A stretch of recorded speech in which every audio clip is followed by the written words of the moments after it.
تو یہ آیت نمبر 259 تک یہاں تک ہم لوگوں نے آج دیکھا ہے. ٹوٹل ہم لوگوں نے 7 آیات آج دیکھی ہیں. ان 7 آیات میں جو اہم اہم نکات ہیں، جو پوائنٹس آئیے وہ دیکھتے ہیں. سب سے پہلی بات تو ہم نے یہ سمجھی کہ انبیاء اور رسل جو اللہ تعالیٰ کے پیغمبر ہیں یہ ایک دوسرے پر فضیلت رکھتے ہیں. اب یہ فضیلتیں مختلف اعتبار سے ہوتی ہیں. کبھی ان کے اوپر نازل ہونے والی کتاب کے اعتبار سے، کبھی ان کے اوپر نازل ہونے والی شریعت کے اعتبار سے، کبھی ان کے معجزات کے اعتبار سے، کبھی ان کی امت کے اعتبار سے. یہ فضیلت کے الگ الگ اسباب اور ریزنز ہو سکتے ہیں انبیاء اور رسل کے درمیان. دوسرا سبق ہمیں ملا آیت الکرسی کے بارے میں. ہم نے جانا قرآن کریم کی سب سے عظیم آیت، سونے کے پہلے جس کو پڑھ لیا جائے تو اللہ کی طرف سے حفاظت ہوتی ہے، فرض نماز کے بعد پڑھا جائے تو جنت کی ضمانت حدیثوں میں بتائی گئی ہے. اور آیت الکرسی کے بارے میں اللہ تعالیٰ کی توحید کے ہم نے مختلف دلائل دیکھے. تیسری چیز ہمیں یہ معلوم ہوئی کہ اللہ تعالیٰ کی عظمت ایسی ہے، اللہ کا جلال ایسا ہے، اللہ کا دبدبہ ایسا ہے کہ اللہ کی بارگاہ میں اللہ کی اجازت کے بغیر کوئی شفاعت بھی نہیں کر سکتا. یعنی ایک طرف تو اس کے رحم و کرم کی یہ دلیل ہے کہ اس نے شفاعت کی اجازت دی ہے، وہ اپنے نیک بندوں کو شفاعت کی اجازت دے گا، اور دوسری طرف اس کے جلال اور اس کی قوت اور اس کی عظمت کا یہ عالم ہے کہ اس کی اجازت کے بغیر کوئی شفاعت نہیں کر سکے گا. اللہ کے یہاں کسی کا کوئی زور نہیں ہوگا.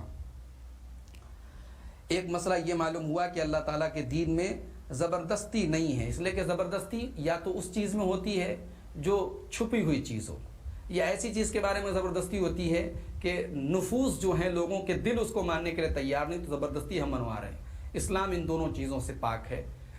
نہ تو اسلام کا معاملہ چھپا ہوا ہے، اللہ تعالیٰ نے ظاہر کر دیا ہے اسلام کو، اور نہ ہی اسلام دلوں کو ناپسند ہونے والا دین ہے. یہ تو وہ دین ہے جو دلوں اور نفوس اور فطرت کے تقاضوں کے مطابق ہے. اس میں انسانی فطرت کی پوری رعایت کی گئی ہے. تو جو بھی سلیم فطرت کا انسان ہوگا، جس کا نفس پاک ہوگا، جس کا دل صاف ہوگا، وہ اس دین کو قبول کرنے میں تاخیر نہیں کرے گا.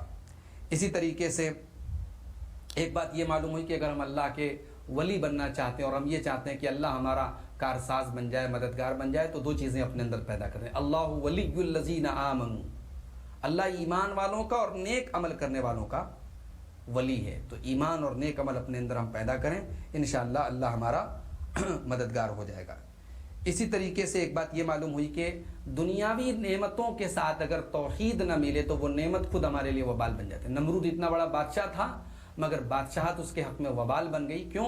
اس نے اللہ کا انکار کیا اور اللہ کے بارے میں بحث کرنے لگا. ان آتاہ اللہ الملک، اللہ کہتا ہے کہ ابراہیم سے بحث کر رہا تھا اس وجہ سے کہ اللہ نے اس کو بادشاہت دی.